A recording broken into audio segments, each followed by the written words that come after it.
장맛비가 한참이었다. 지붕 위로 떨어지는 빗줄기는 끝날 줄을 몰랐고 골목을 타고 흐르는 물은 도랑마저 넘칠 기세로 흘렀다.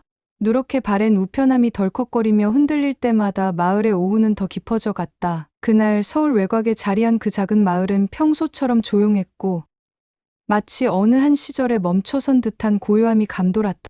그런데 그 고요함을 깨뜨리는 이질적인 장면이 있었다. 마을 어귀에서부터 천천히 걸어오던 젊은 여자가 하나 있었다. 검은 우산을 쓴 채 무릎 아래까지 젖은 원피스를 입고 있었고 손에는 낡은 청가방 하나가 들려 있었다.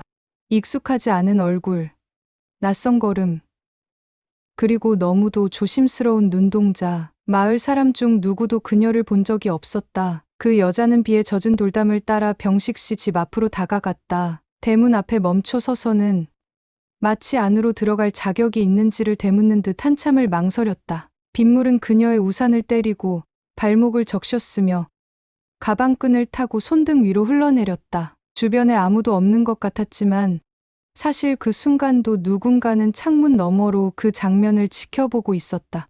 말자 씨는 부엌 창 너머로 그 광경을 보았다. 평소에도 말이 많은 편이었고 동네의 자잘한 소문은 그녀의 입을 거쳐 퍼져나가곤 했다. 눈을 가늘게 뜨고 낯선 여자의 옷차림을 훑어보던 말자 씨는 슬며시 커튼을 걷었다. 그녀의 시선은 빗속에서 병식 씨 집 대문을 향해 고개를 숙이고 있는 여자의 뒷모습에 머물렀다. 대문이 삐걱 소리를 내며 열렸다. 오래된 나무문이 젖은 땅을 스치며 열리는 소리는 어쩐지 불안정하고 조심스러웠다. 여자는 고개를 깊게 숙이고 안으로 들어섰다. 문이 다시 닫히는 소리와 함께 마을의 공기는 묘하게 무거워졌다. 병식 씨는 누구보다 조용한 사람이었고 수십 년을 홀로 살아왔다. 누구도 그의 일상에 관여하지 않았고 그는 마치 사람들과 벽을 두고 살아온 듯했다. 그의 집으로 누군가 들어간 것은 수십 년 만의 일이었다. 더구나 젊은 여자라니. 말자 씨는 앞치마로 손을 닦으며 뒷문을 나섰다. 굳이 비를 맞으면서도 이 장면을 누군가와 공유해야만 할 것 같았다. 발걸음은 자연스레 슈퍼 앞으로 향했다. 여보세요. 아까 봤어요?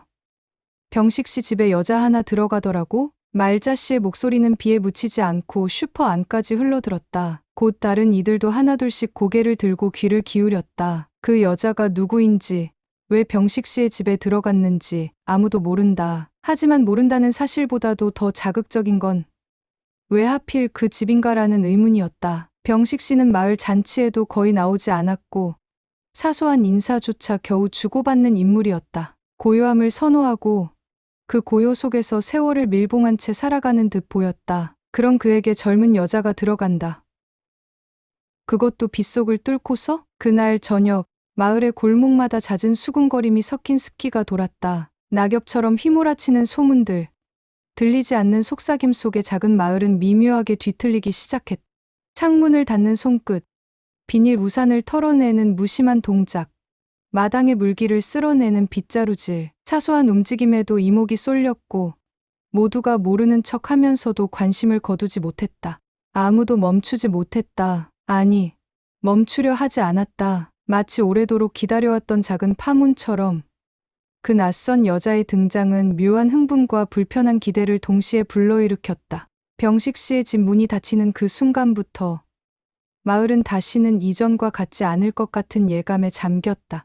병식 씨는 마을에서 가장 오래된 집에 살고 있었다. 초가였던 시절도 있었고 슬레이트 지붕으로 바뀐 것도 벌써 수십 년 전 일이었다. 마당은 좁았지만 감나무가 두 그루 있었고 봄마다 흙담 옆에는 작은 민들레가 피었다. 그 감나무는 병식 씨가 젊었을 때 직접 심은 것이었다. 그때는 손에 흙이 묻는 걸 부끄러워하지 않던 시절이었고 세상의 무게를 견딜 만하다고 믿었던 시절이었다.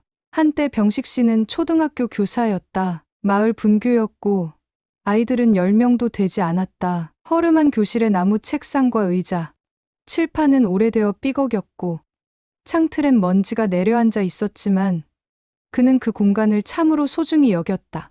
아이들이 자라면 무엇이 될까? 그 마음 하나로 하루하루를 채웠다.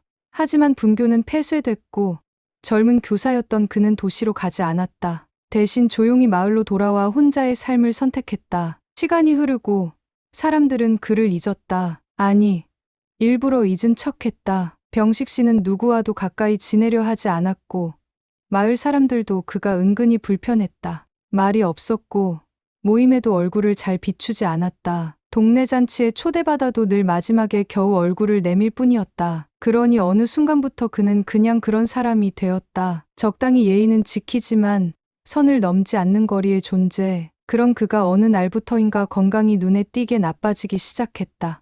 허리가 굽었고 감을 따러 나서는 날이 줄었으며 마당의 잡초는 전보다 더 높이 자랐다. 정작 병식 씨는 아무 말이 없었다. 혼자 마당을 빗자루로 쓸고 조용히 방 안에서 라디오를 들었다. 하지만 누군가는 알아채고 있었다. 아니, 오랫동안 잊은 적 없었던 한 사람이 조용히 지켜보고 있었다. 소연 씨는 도시에서 생활하던 중 우연히 들은 소식 하나에 발길을 돌렸다. 병식이라는 이름.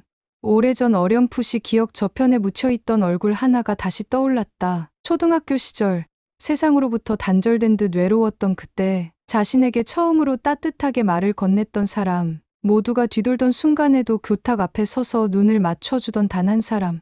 밥은 먹고 다니니? 그 짧은 말 한마디가 얼어붙은 마음을 깨우던 시절이었다. 그 후로 세월은 흘렀고 그 기억도 흐릿해져 갔지만 마음 한구석에는 늘 남아 있었다. 소연 씨는 그렇게 자신의 기억을 따라 다시 마을을 찾았다. 어쩌면 아주 오래전 마음속의 빛처럼 남은 따뜻함 하나를 갚기 위해서였을지도 몰랐다. 그가 어떤 삶을 살았는지, 어떤 시간을 견뎌왔는지 아무도 묻지 않았지만 그녀는 알고 싶었다. 아니, 함께 있어주고 싶었다. 말없이라도 조용히라도 그 옆에 머무르고 싶었다. 마을은 여전히 오래된 골목과 가로등, 세월의 녹이 스민 대문들로 가득했지만 그녀는 낯설지 않았다. 감나무 냄새, 흙냄새, 비에 젖은 대지의 숨결까지도 기억하고 있었다. 모든 것은 변해 있었지만 한가운데 그 사람이 여전히 그 자리에 있다는 사실 하나만으로 충분했다. 소연 씨가 그 집 대문을 밀던 날, 그 안에는 여전히 옛날 그 사람이 조용히 앉아 있었다. 다만 이제는 말이 더 느려졌고 눈빛에 어렴풋한 혼란이 떠돌고 있었지만 그녀는 알 수 있었다. 선생님은 아직 여기에 계시는구나. 그 확신 하나로 충분했다. 그래서 망설이지 않았다. 빗속에서 문을 열었고 들어섰다. 고요한 그 공간 속으로. 며칠 동안 마을은 조용했다. 여자가 병식 씨 집에 들어간 날 이후로도 비는 계속해서 내렸다. 마당의 감나무는 비에 젖은 채로 묵묵히 열매를 떨구고 있었고 좁은 골목 사이로 스며드는 습기는 날마다 조금씩 사람들의 마음에도 고였다. 아무도 겉으로 말하지 않았지만 그 집 창문에 불이 들어오는 순간마다 여러 쌍의 눈이 동시에 움직였다. 호기심인지 불안인지 아니면 오래된 관습에 따른 경계심인지 모를 시선들이 저마다의 창 너머에서 일제히 빛났다. 말자 씨는 가만히 있지 않았다. 소문은 늘 그녀의 입에서 시작되었고 그 시작은 언제나 걱정과 염려로 포장된 말투였다. 나는 그냥 혹시 무슨 일이라도 있나 싶어서 그러지. 그렇게 입을 떼면 그 다음은 자연스럽게 이어졌다. 요즘 세상에 뭐가 어떻게 될지 모르잖아. 혼자 사는 노인 집에 여자가 드나드는 거. 그거 아무래도 좀 그렇지 않나. 가족도 아닌데 왜 거길 간대? 수분 머금은 공기 사이로 그녀의 말은 퍼졌다. 구불구불한 담장처럼 구체적이지 않지만 날카로운 물음들이었다. 가장 먼저 반응한 건 도식 씨였다. 마을 입구에서 철물점을 하는 그는 무던한 성격이었지만 말자 씨 앞에서는 고개를 몇 번 끄덕이는 정도의 동조를 하곤 했다. 병식 씨가 원래 그런 분이 아닌데 말이야. 이상하긴 하지. 그 짧은 한마디로 충분했다. 마치 허락이라도 받은 듯 말자 씨는 다음날 우편 배달원에게도 말을 흘렸다. 아직 젊은 여자던데 그냥 보기에도 도시 물 좀 먹은 티가 나더라고. 그런데 그 집에 며칠씩 있는 거 그거 정상이야? 장날이 되자 시장 골목에서 이 이야기는 본격적인 생명력을 얻기 시작했다. 노점 좌판 사이 쌀집과 떡집 앞 물을 고르며 생선을 고르며 사람들이 같은 주제로 속삭였다. 말은 짧았지만 그 안에 담긴 의미는 무거웠다. 뭐가 있어도 있는 거지. 혼자 지내던 분이 그렇게 갑자기? 딸도 아니라며? 사람들은 단정짓지 않으면서도 이미 판단을 마친 듯한 얼굴을 하고 있었다. 소연 씨는 그 분위기를 모를 리 없었다. 마을의 공기는 언제나 정직했고 시선은 숨길 수 없는 법이었다. 이른 아침에 마당을 쓸고 있을 때 느릿하게 지나가는 누군가의 발걸음이 멈추는 걸 느꼈고 감을 줍는 손끝 너머에서 웅성거림이 퍼지는 걸 들었다. 누군가의 시선이 등을 찌르고 지나가는 듯한 감각, 따뜻한 고요를 기대했지만 그곳은 여전히 다친 마음으로 가득했다. 병식 씨는 말이 없었다. 아니, 원래 그랬다. 하지만 소연 씨는 알고 있었다. 마을 사람들의 말 없는 적대감이 병식 씨에게도 전해지고 있다는 것을. 가끔 식사를 마치고 나면 병식 씨는 조용히 창밖을 바라보았다. 마당 너머 담벼락. 그 뒤에 펼쳐진 회색빛 하늘. 아무 말 없이 바라보던 그의 옆모습은 어딘가 무거웠고 그 침묵은 분명히 의미를 가지고 있었다. 그날 저녁 우연히 시장을 들렀던 소연 씨는 말자 씨와 마주쳤다. 말자 씨는 일부러 시선을 피하지 않았고 입꼬리를 올리며 말했다. 요즘 많이 바쁘시겠어요? 그 집에 오래 계시더라고. 짧은 인사처럼 들렸지만 그 말에는 뼈가 있었다. 소연 씨는 대답 대신 고개만 끄덕였다. 침묵이 흐르고 빗물이 처마를 타고 떨어지듯 싸늘한 기류가 두 사람 사이를 지나갔다. 조용히 머물고 싶었던 마음, 은혜를 갚고자 했던 단순한 의도는 점점 다른 색으로 번지고 있었다. 마을 사람들은 아직도 진심보다 풍문에 더 예민했고 오랜 시간 쌓인 고정된 시선은 쉽게 바뀌지 않았다. 그날 이후 소연 씨는 감을 담은 바구니를 마당에 오래 두지 않았다. 행여 누가 그것조차 의미를 부여할까봐. 불쑥 말이 붙은 건 정희 씨였다. 마을회관 앞 평상에서 해바라기를 따고 있던 정희 씨는 소연 씨를 보자 고개를 돌리지 않고 말했다. 젊은 처자한테는 이 마을 공기 좀 갑갑할 거야. 다들 말은 안 해도 보긴 보거든. 말투는 무심했지만 그 안에 깃든 불편한 암시는 분명했다. 소연 씨는 대꾸하지 않았다. 그저 평상 옆을 조심스럽게 지나가며 인사만 하고 발걸음을 옮겼다. 뒤돌아보지 않았지만 그 시선은 끝까지 등을 따라왔다. 그날 이후 말자 씨는 더 노골적으로 움직였다. 버스 정류장에서 누군가와 통화를 하며 일부러 목소리를 높였다. 아니, 가족도 아닌데 같이 산대. 혼자 지내던 노인이랑 아무리 그래도 좀 그렇잖아. 우리 동네에선 그런 거 안 통하지. 그 옆을 지나가던 중학생이 킥킥 웃었고 옆집 주인 아주머니는 고개를 끄덕이며 입을 가렸다. 말은 공중에 흩어졌지만 분위기는 점점 더 조밀하게 조여들었다. 병식 씨의 집은 마당이 넓은 편이었지만 지금처럼 그 공간이 답답하게 느껴진 적은 없었다. 감나무는 여전히 열매를 떨구고 있었고 그 아래에 떨어진 감들을 주우며 둘은 말없이 시간을 보냈다. 그 시간들 속에는 과거의 온기가 스며 있었지만 현실의 시선은 그 작은 따뜻함마저 위협했다. 소연 씨는 어느 날 문득 병식 씨에게 물었다. 혹시 제가 여기에 있는 게 불편하세요?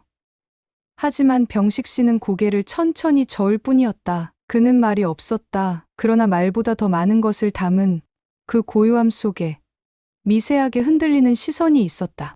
그것은 의심도 아니었고 불만도 아니었지만 무언가에 짓눌린 감정이었음은 분명했다. 식사 후 병식 씨는 방 한켠에 놓인 오래된 라디오를 켰다. 클래식 음악이 흘러나오고 그 음률에 맞춰 병식 씨는 천천히 고개를 끄덕였다. 하지만 그 미소는 오래가지 않았다. 창밖에서 또다시 누군가가 지나갔고 발자국 소리는 담벼락에 걸려 유난히 길게 남았다. 소연 씨는 마당 끝에 서서 그 그림자를 지켜보다가 조용히 안으로 들어왔다. 밤이 되면 창문이 문제였다. 불을 켜면 안쪽이 훤히 보였고 커튼을 치면 오히려 뭔가 숨기는 듯한 인상을 남겼다. 둘은 자주 작은 등을 켜고 앉아 병식 씨가 고른 감을 깎아 먹거나 조용히 라디오를 들었다. 그렇게 아무 말 없는 시간이 흐를수록 소연 씨는 자신이 점점 투명한 벽에 갇혀가는 것을 느꼈다. 눈에 보이지 않는 거리, 누구도 말하지 않지만 모두가 알아버린 선, 그리고 어느 날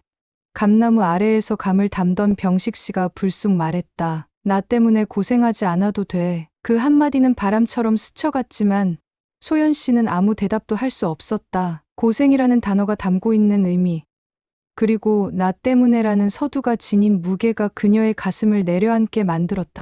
그는 알고 있었다. 자신을 둘러싼 마을의 말들, 그리고 그 말들이 얼마나 쉽게 누군가의 마음을 흔드는지.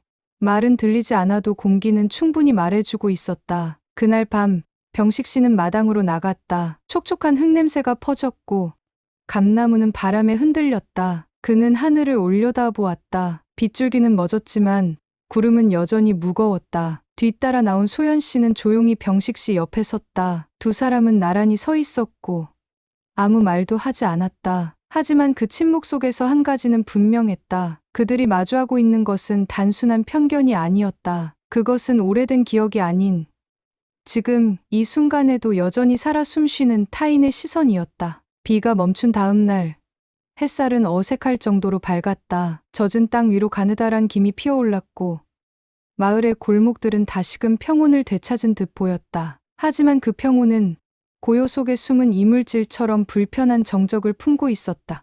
습관처럼 평상에 모여 앉은 몇몇 사람들 사이로 어색한 정적이 흐르던 그때 한마디 말이 던져졌다. 병식 씨, 병원 다닌다더라. 기억력이 많이 흐려졌다나 봐. 도식 씨가 건넨 그 말은 조용히 깔리듯 퍼져나갔다. 누구도 대놓고 반응하지 않았지만 그 짧은 정보가 얼마나 큰 여운을 남기는지 모두가 알고 있었다. 곧이어 한두 마디가 따라붙었다. 초기 알츠하이머래. 혼자 있긴 힘들다는데 그래서 그 여자가 온 건가? 말들은 조용했지만 이전과는 분명히 다른 결이었다. 단순한 의심과 수군거림을 넘어서 이번엔 당혹과 납득이 섞여 있었다. 말자 씨는 말이 없었다. 평소 같았으면 먼저 입을 열고 궁금한 표정으로 누군가를 추궁했을 텐데 그날만큼은 찻잔을 내려다본 채 조용히 입을 다물고 있었다. 곁에 앉은 정희 씨가 조심스레 물었다. 정말이래요?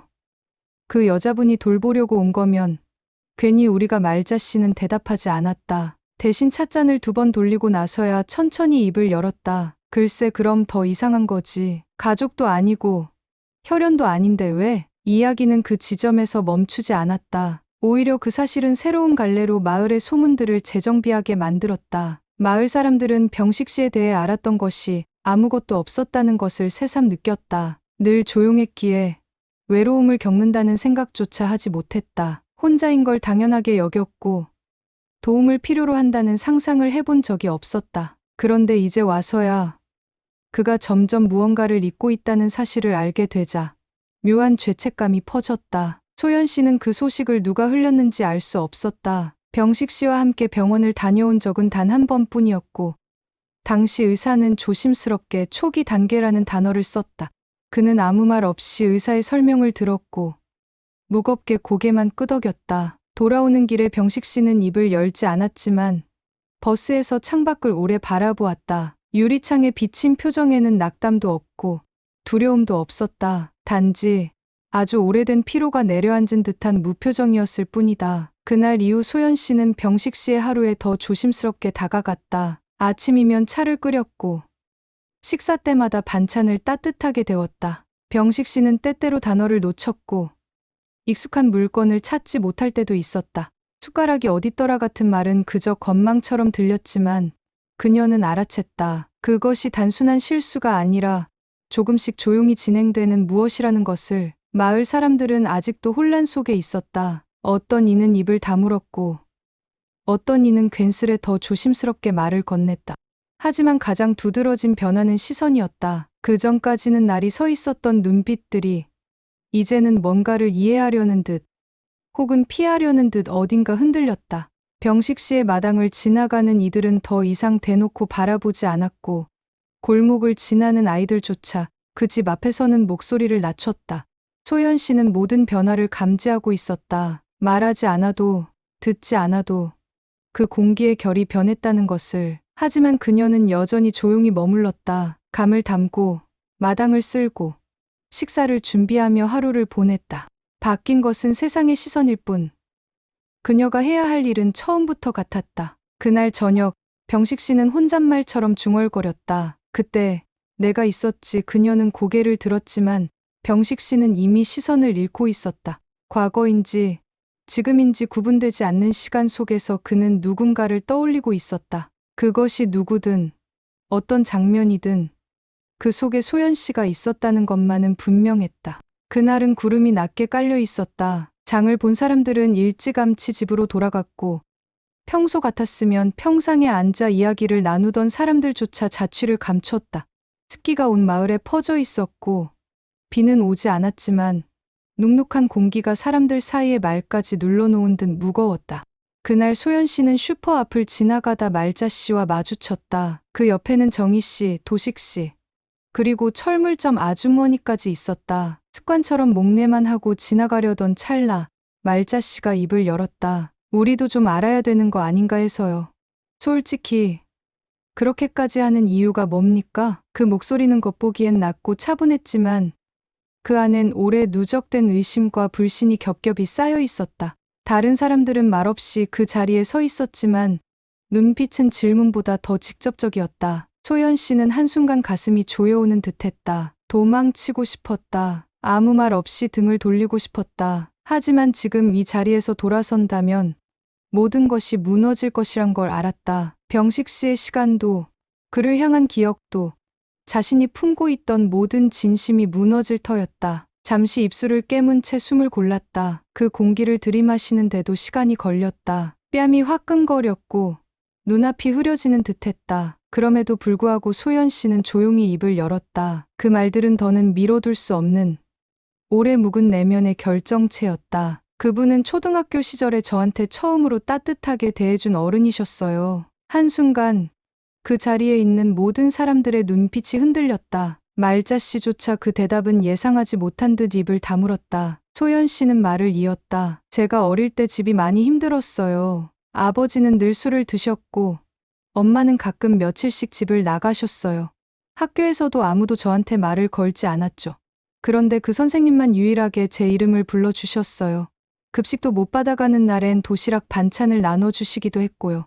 침묵이 길게 이어졌다. 사람들의 눈동자가 조심스럽게 그녀를 더듬었고 주변 공기마저 말을 잃은 듯 정지된 느낌이었다. 하지만 그녀는 아직 끝나지 않았다. 마음속에 켜켜이 쌓였던 말들이 이제야 비로소 흘러나오기 시작한 듯 조심스럽지만 멈추지 않았다. 그분이 기억을 잃어가고 있다는 걸 알게 됐을 때 그냥 너무 겁이 났어요. 세상에서 제가 받은 유일한 따뜻함이 그렇게 사라져버릴까봐. 그 기억 하나가 사라지면 마치 저도 같이 지워질 것 같았어요. 그래서 왔어요. 돌보려고 온 게 아니라 그냥 곁에 있고 싶었어요. 그분이 저를 기억하지 못하는 날이 와도 저는 기억할 수 있으니까요. 말자 씨는 아무 말도 하지 않았다. 고개를 돌린 정희 씨의 눈가가 붉어졌고 도식 씨는 헛기침을 하며 눈을 피했다. 마치 무거운 바람이 지나간 듯 긴장이 서서히 풀리는 듯했다. 하지만 소연 씨는 여전히 그 자리에 서 있었다. 두 손은 떨리고 있었고 눈앞의 풍경은 뿌옇게 흔들렸다. 병식 씨는 그 모든 말을 듣지 못했다. 그는 집에서 혼자 마당에 감을 주우며 조용히 시간을 보내고 있었다. 하지만 소연 씨는 알고 있었다. 지금의 이 순간은 오롯이 자신을 위한 것이 아니라 그 사람의 기억을 지키기 위한 저항이라는 것을. 잊히는 것과 버려지는 것 사이에는 아주 얇은 차이가 있을 뿐이었고 그녀는 그 경계에서 버티고 있었다. 돌아오는 길, 그녀의 발걸음은 느렸다. 지나가는 사람들과 눈을 마주치지는 않았지만 무언가가 바뀌었다는 건 분명했다. 그녀의 말은 누구의 허락도 구하지 않았지만 어느새 그 말들은 바람처럼 흘러 들어가 사람들의 마음속 어딘가에 닿아 있었다. 그리고 병식 씨는 그날 밤 라디오를 끄고 창밖을 오랫동안 바라보았다. 고요 속에서 마치 어딘가에서 누군가가 울고 있는 듯한 소리를 듣는 사람처럼. 빗소리는 없었지만 그의 눈빛은 젖어 있었다. 다음 날 아침 마을은 평소처럼 천천히 움직였다. 평상에 앉은 사람들은 여전히 이른 햇살 아래에서 두부를 썰고 텃밭에서 상추를 따는 노인은 느린 걸음으로 장터로 향했다. 특별한 변화는 없었다. 하지만 무언가 달라져 있었다. 아무도 말하지 않았지만 이전과는 다른 공기가 감돌았다. 시선은 여전히 있었지만 그 시선에는 날카로움이 빠지고 망설임과 조심스러움이 대신 자리 잡았다. 말자 씨는 여느 날처럼 슈퍼 앞에서 귤 상자를 정리하다가 병식 씨 집을 바라보았다. 담장 너머로 보이는 마당의 감나무 아래 두 사람이 감을 담고 있었다. 그 풍경은 어쩌면 평범했지만 그녀의 눈에는 조금 다르게 비쳤다. 오래전 자신도 그 집 마당에 초대를 받아갔던 일이 떠올랐다. 20살 무렵 혼례를 앞두고 부모 대신 찾아갔던 인사 자리. 그때 병식 씨는 아무 말 없이 국을 끓여줬다. 그 고요한 따뜻함을 그녀는 어쩌면 잊고 살았던 것인지도 몰랐다. 정희 씨는 다음 날 집 담장 너머로 갓 담근 김치를 바구니에 담아 두었다. 아무 말 없이, 벨도 누르지 않고 마당에 나와 있던 소연 씨는 그 바구니를 발견하고 한참을 서 있었다. 한 조각의 김치조차 마치 말처럼 느껴졌다. 무심한 듯 두고 간 그것이 어떤 이해의 형태로 전해졌음을 알 수 있었다. 차가운 마음만 있던 곳에 이제는 조심스러운 공감이 번지기 시작한 듯했다. 소연 씨는 병식 씨와 함께 감을 다듬으며 조용히 웃었다. 마당 가득 퍼지는 감 냄새와 풀잎 사이로 스며드는 볕, 말없이 흘러가는 시간이 그녀에게는 충분했다. 병식 씨는 여전히 많은 말을 하지는 않았다. 아니, 거의 침묵만으로 하루를 보냈다. 하지만 그의 표정은 조금 달라져 있었다. 감을 주우며 종종 하늘을 올려다보았고 발끝으로 바람을 느끼는 듯한 모습이 눈에 띄었다. 어떤 날은 종이에 무언가를 쓰다 지우다를 반복했다. 기억 속에서 떠오르다 사라지는 이름들, 장면들, 그 안에 소연이라는 두 글자가 어딘가 남아있을지도 모른다는 생각에 그녀는 더 이상 묻지 않았다. 그날 저녁, 마을의 가로등이 켜지기 시작할 무렵이었다. 병식 씨는 유리창 앞에 앉아 있었다. 빗소리는 없었지만 바람은 창틀에 살짝 걸리는 소리를 냈고 커튼은 천천히 흔들렸다. 그는 오랫동안 그 자리에 앉아 있었다. 마당에 펼쳐진 감 바구니를 바라보다가 손끝으로 유리창을 쓸었다. 창문 너머로 희미하게 비치는 외등의 불빛이 마치 오래된 기억처럼 그의 눈동자 속에서 반짝이고 있었다. 소연 씨는 그의 옆에 조용히 앉았다. 아무 말 없이, 아무 표현 없이 단지 같은 방향을 바라보며 앉아있는 것만으로도 충분한 밤이었다. 시간이 흘러 병식 씨는 아주 작게 고개를 끄덕였다. 그것이 무슨 의미인지 알 수 없었지만 그녀는 알았다. 그것이 말로는 전할 수 없는 기억의 확인이라는 것을. 어쩌면 아주 짧은 순간이었을 수도 있지만 그 순간만큼은 두 사람의 시간이 겹쳐져 있었다. 마을은 그날 이후 더 이상 그들을 이야기하지 않았다. 더는 시선도 없었고 의심도 들리지 않았다. 모두가 말하지 않는 방식으로 이해를 선택했고 소연 씨는 여전히 그 집 마당에서 하루를 시작하고 마쳤다. 잊혀지는 존재 곁을 지킨다는 것은 누군가의 사라짐을 막는 것이 아니라 사라지는 동안 함께 있어주는 것이라는 걸 모두가 서서히 깨닫고 있었다. 그리고 그렇게 계절은 바뀌기 시작했다. 감은 익고 마당에는 잎이 떨어졌다. 병식 씨는 그 모든 흐름을 말없이 받아들였고 소연 씨는 조용히 곁에 앉아 함께 늙어가는 마음으로 하루를 보냈다. 그것이면 충분했다.